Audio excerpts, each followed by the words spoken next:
可是我还蛮惊讶的，就是我一刚开始的时候带他去泸州上课的时候，真的好多人在学这一方面呢，比预想中还多，每一间教室差不多都满了。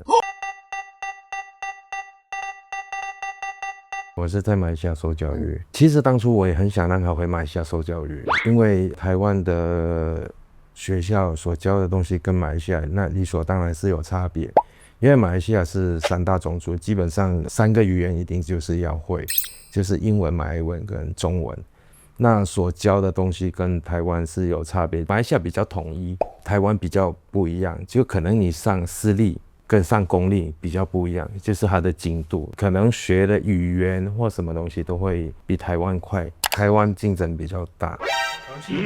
我觉得就是说，如果你要薪资待遇比较好一点，你就是一直念那一种律师啊或什么之类的。可是马来西亚基本上是没有这一方面，只是说看你自己喜欢去念，因为要往哪一个方向你就去念。当初因为我想让他回去的时候，也是想说让他们去念国际学校，因为国际学校跟政府的学校是不一样，那也跟中文学校也都不一样。所学的东西，如果你说要学英文那些比较好的，就是一定就是国际学校，那些就是最快。因为那时候我们从小就在台湾工作，就一直就留在台湾念书这样。前1、2年原本有想要让他们回去了解之后，因为可能工作的关系吧，没办法跟他们一起回去。虽然马来西亚有自己的家人，可能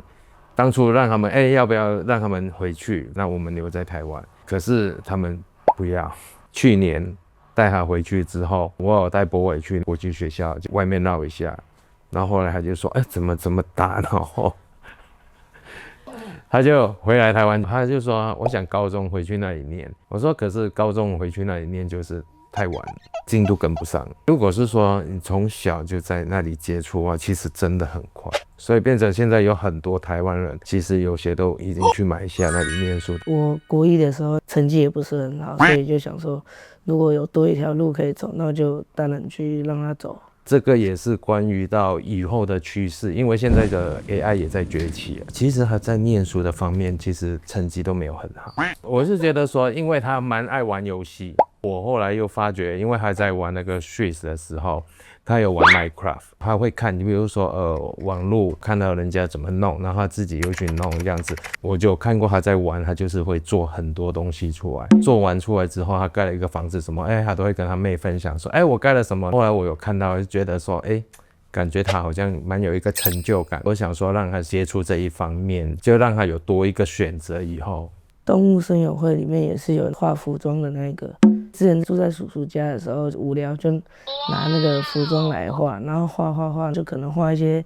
动漫人物的衣服。然后后来我叔叔就跟我爸爸说，我可能可以去上这些东西，爸爸就来跟我讲，然后就来上这些东西。我是没有接触过这个程式，可是因为之前我的朋友他是学这一方面的，他是学 JavaScript， 他的工作也是这一方面的，他就是会设计网页、游戏，所以我才知道这一方面。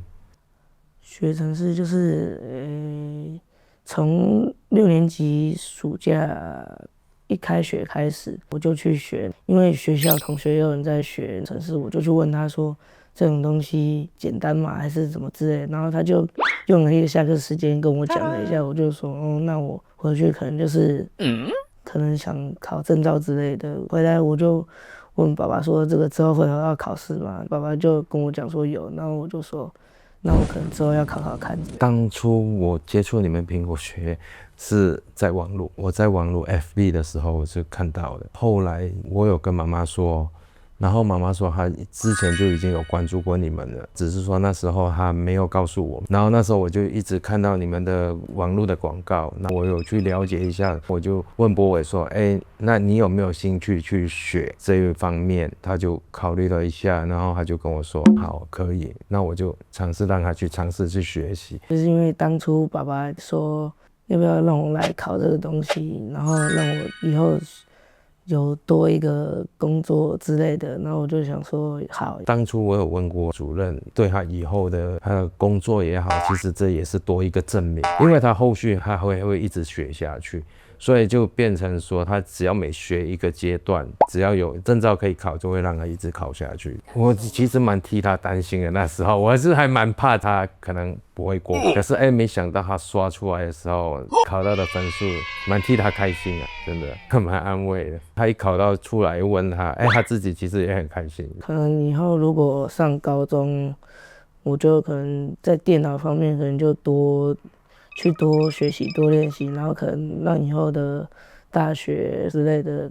或是工作就是可以找到多一点，对，就是会往那种电机的。自从学了这个，他特别的改变就是他学东西的时候，他会有他自己的主动。比如说老师教他的，他会去学；他不会的话，有时候他回家会比较复习，自己会比较有思考的方面这样子。印象比较深就是最近到考试的时候，比如说他有些东西比较不熟悉的时候，老师跟我们说，我们会跟他讲，他就会自己一直去反复的练习。尤其是考试的时候，我会跟他说，要考试啊，要认真啊。他基本上每一天他就会一直在刷题啊，就可能刷好几次的那一种，算是蛮自主的。最近他的成绩是有比之前好，都有比之前好很多，不然以前真的是蛮糟糕。真的，妈妈都觉得他只要考完试，妈妈问了一次，你知道吗？就觉得已经有一个心里的答案了，他的那个分数什么的。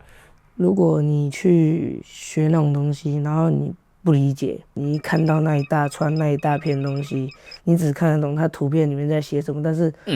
它图片后面那一串文字，如果你不去理解它，它都会看不懂。一开始学那专案就是教你要跳水管，一开始上的时候就觉得说后面的那个程式就是一开始都看不懂 ，x+1 之类的那些都看不懂。然后后来听到那个老师里面在讲，慢慢去听就会理解。理化吧，理化就是也是跟这种很类似，你只要去理解，你就会比较快的去转换，把可能数字换掉，它可能就会比较好把它转回来，因为 Python 也是数字换掉，只是东西不一样而已，然后你把它转换过来，大概你就会听得懂它到底在讲什么。所以你现在学习的方式是不是换成你先掌握一个架构，对，架构了解了之后再去了解细节，这是你学程系之后学到的一个学习技巧吗？算是。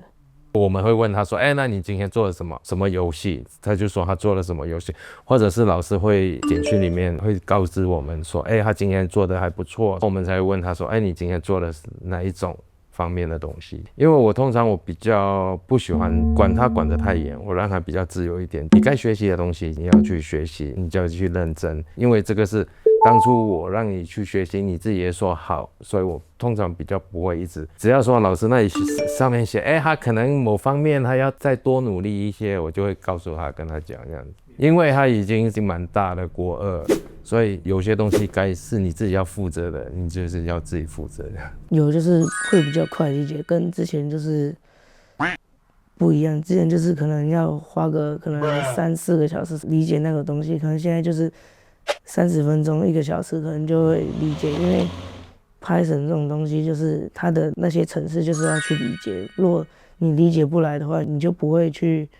写那种东西。有一次回家的时候就想说自己可能来贴看什么东西之类的，然后就